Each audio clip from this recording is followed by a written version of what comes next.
So I guess we'll hop into the news. The first bit of news kind of coincides with what we heard last week of the Witcher Netflix series. A while back we heard about the Castlevania series and we talked about it and we're like, is this a good thing? Will it be good? We finally got the trailer and I think it looks awesome. I think it's the easiest way to put it. It definitely gives me dark anime vibes, which I think totally fits Castlevania, right? Have you seen the trailer, Don?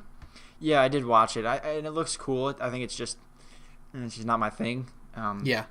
I'm not into anime really, and I've never played through a full Castlevania game either. So it does look good though. From an objective quality point of view, like that was the worry that this was going to be some weird, licensed crap that Netflix. Maybe not. Everyone was worried about that, but it would have been easy for them to put through some crap. But my biggest takeaway is there was a short amount of time, I feel like, between when the show was announced and now when it's coming out in July, right? Yeah. July?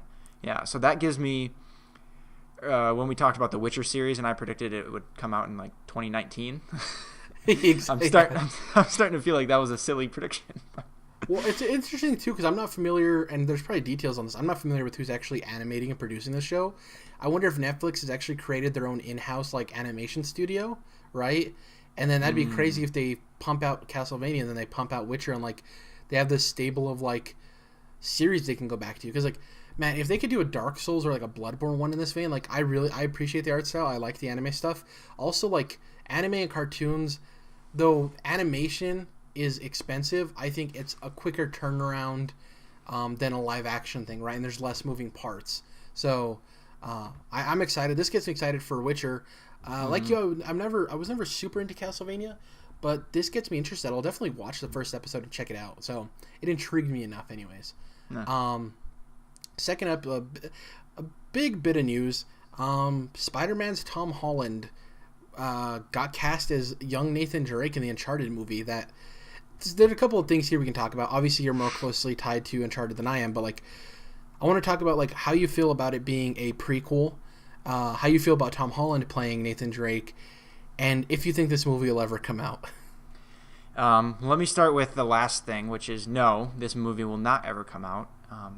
We're going to keep on hearing little things about this, and best case, Netflix picks this up 5 years from now, and it's some low-budget crap that never even actually got finished.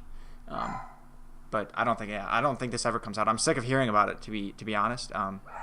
But that being said, Tom Holland is an absolutely perfect choice.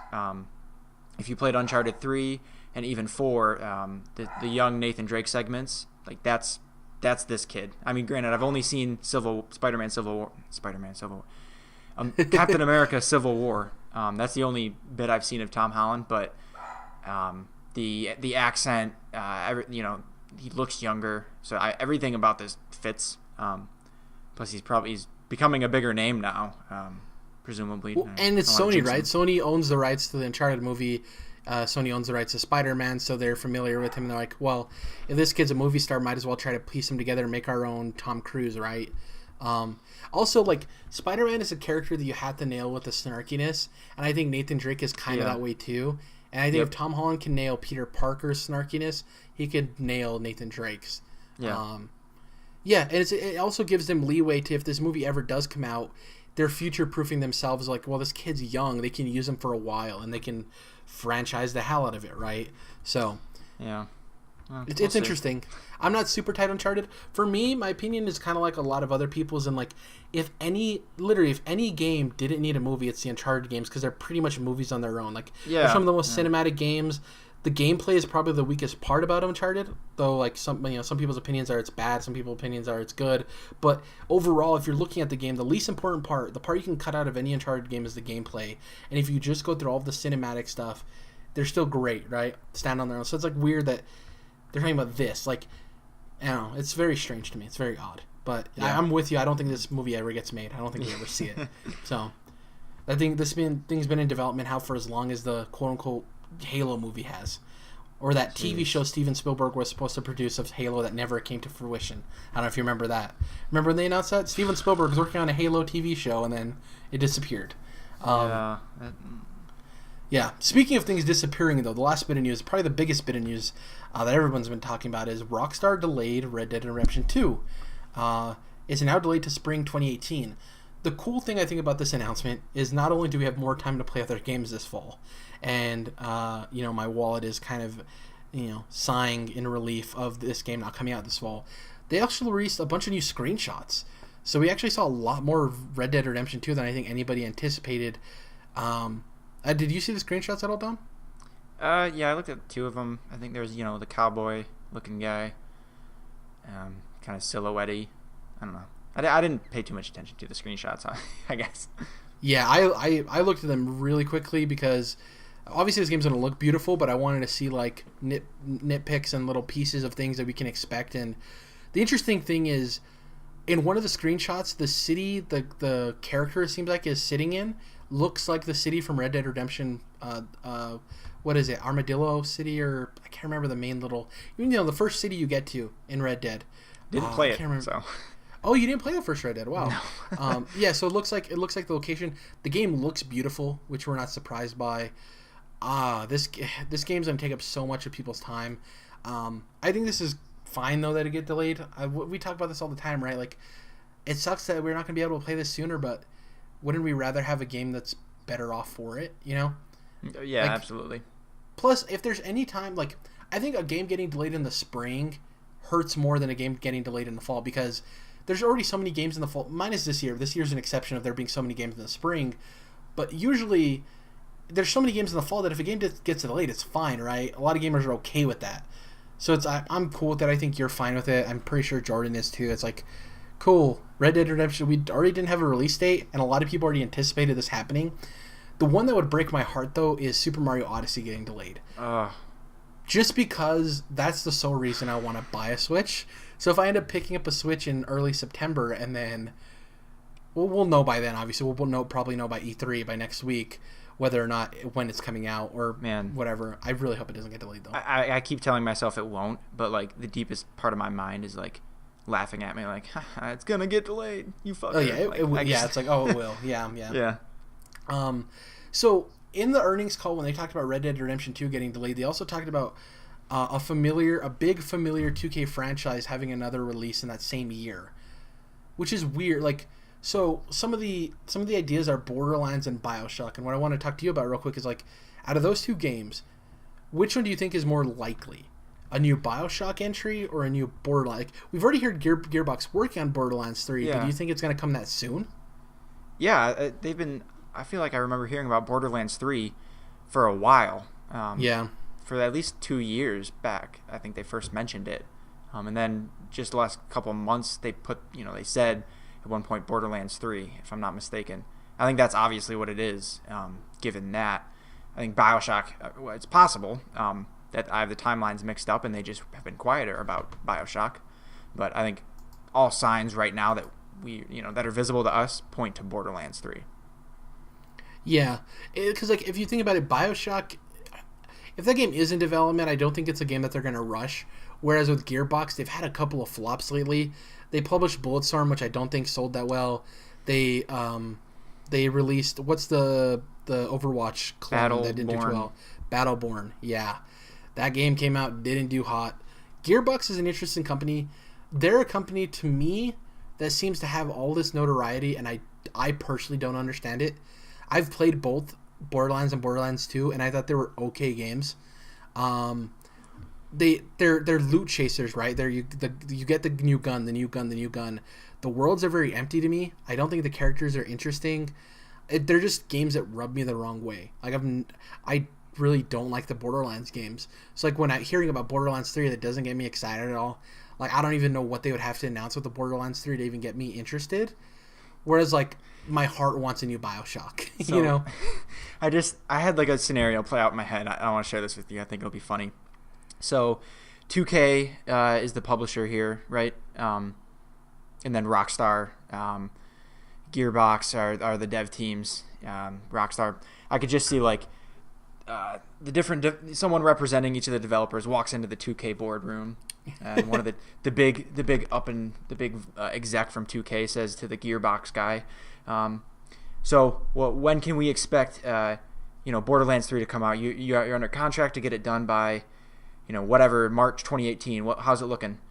I don't know. It's coming along. I get real nervous, right? Yeah. And then just gets like the fist slammed down, like, this is no more bullshit. Your game is coming out. I want it done. Like, just, and then the big 2K exec turns to the Rockstar representative. So we're still good for Red Dead 2, fall 2017, right? And the Rockstar representative spits on the floor of the boardroom and looks over and says, no, we're going to be late. Thinking sometime 2018 in that same attitude. And the 2K exec says, yeah, okay, sure. All right. And next on the agenda. It's like the food chain isn't what you'd expect. Rockstar's above the exec on the food chain.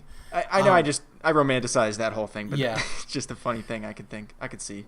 Another interesting talking point when it comes to the Red Dead Redemption 2 delays, people are like, well, this game could get delayed a second time. And I do think that's possible, but it's... So right now we have no idea what's coming out next fall, obviously. We barely know what's coming out this fall. And the only things I can think of are maybe one of the Star Wars games from EA, right? A Call of Duty, obviously, is a guarantee. AC, if it goes year to year. Red Dead Redemption 2 is tough because it can release in the spring, it can release anytime, be completely fine. But it's like, as gamers, when would we want it? And if next spring is as bad as this spring, and I mean that in a good way, I kind of don't want Red Dead in the spring. I would kind of want it more in the fall. But if it is empty, if it is the normal spring we have, I think it releasing next spring would be great, right? Because it's the springs we're used to where there's not a whole lot of games coming out. You have plenty of time in between big releases. Yeah. This year, I think 2017, we've had topics about it before. That it's just been a crazy year, like, for games in general. There's so much. When I try to think about what's due for 2018, I can't really... I mean, now there's Red Dead, but outside of that, I mean, yeah, we'll get Assassin's Creed or Far Cry or Call of Duty, Battlefield, whatever, the usual stuff, but... So you want to know the games that are confirmed for 2018? I have a list. Yeah, let's hear it. Let's go. Darksiders 3. Okay. Code Vein, which is the Dark Souls anime game. Yeah. Let's see here. Red Dead Redemption 2, obviously. The System Shock 3, which looks really crazy. Okay. Overkill's The Walking Dead, which is a game that I think can get delayed every year for the rest of my life, it seems like. No. And then Yakuza 6, which is a pretty big game. People love Yakuza. So there's not too many things. None of those games are going to compete with Red Dead 2. Yeah. But all of them... So Red Dead 2 is the only one that even has, like, spring 2018. The rest of them are just 2018, or in System Shock 3's case, it's quarter 2. The only other maybes, from other big players that could be 2018 or anything from EA, right?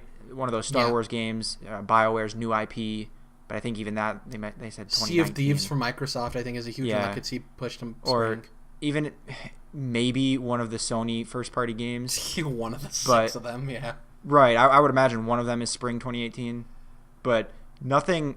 The only thing that could hold a candle or, like, even slightly interfere with Red Dead is, an EA Star Wars game. Basically, Red Dead is pretty much has 2018 Game of the Year confirmed. This is the issue too of thinking about this, of not how Red Dead reacts to other games, but think about, for instance, we're gonna, like you said earlier, romanticize it a little bit.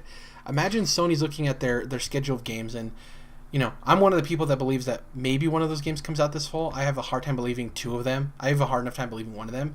Of the Sony games? Yeah, exactly. Imagine if Days Gone was scheduled to come out next spring. That seems like a spring game to me. Days Gone seems like a game that would benefit from coming out in that early spring year.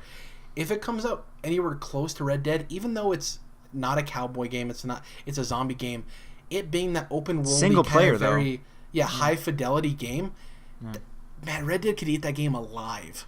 Like, absolutely destroy that game. So then Sony's in a situation of like, well, then do we just push Days Gone to the fall? But then Rockstar's like, hey, we're actually delaying again until the fall. Like, there's this weird cat and mouse game. Yeah, that's why you can't really try to play that game too much, because just release it when you need to release it. Yeah. It's going to be tough, because I really think that one of those Sony exclusives is going to be next spring. I think one of them has to be. They saw the success with Horizon Zero Dawn, it's just going to be interesting which one they kind of already had planned for the spring and now have to deal with the competing with Red Dead, right? So it's going to be interesting to see what their game plan is. On that same note, though, if we look at it, Sony dropped a new IP in Horizon Zero Dawn 3 days before a Zelda game. Granted, much smaller install base for Breath of the Wild than there will be for Red Dead, and Horizon is selling particularly well. I think they said the best Sony first-party game sales, I don't know, in the first however many months. But isn't that kind of like a controlled situation, though, because Zelda's also an exclusive? So you have an exclusive against an exclusive. Red Dead isn't an exclusive. Yeah, that's why I pointed out the install base is drastically different for Red Dead. But it just goes to show that, you can still do well up next to something like that. It's not like you're completely drowned, I guess. We'll see what Days Gone even is, though, I guess. But yeah, exactly. Well, and the thing is, so much speculation right now. Horizon Zero Dawn is a phenomenal game, and I think there was markings there from all the people had their worries, but that game always looked like a phenomenal experience. Yeah. Days Gone is one of those things that I'm kind of like, hesitant. Yeah. Yeah, that game could be great, but it also could be, Yeah. So it's going to be interesting to see how this Red Dead delay kind of affects everything else, but we're not the people sitting in the like you said, the 2K exec. We're not these execs that are like, okay, let's go back to the scheduling board. Okay, so this game's coming out in the spring. They're going to have the conversation of, do we move this out of the way? Now, you said you can't play that game, and it's correct. Like, if you move it, what if they move it? But they're at least having that conversation. You know what I mean? They're like flirting with the idea of a what-if scenario, which is pretty interesting and pretty scary, honestly, to be the lead of like a publisher and have to deal with that, because last thing I want to do is compete with Red Dead. Believe me.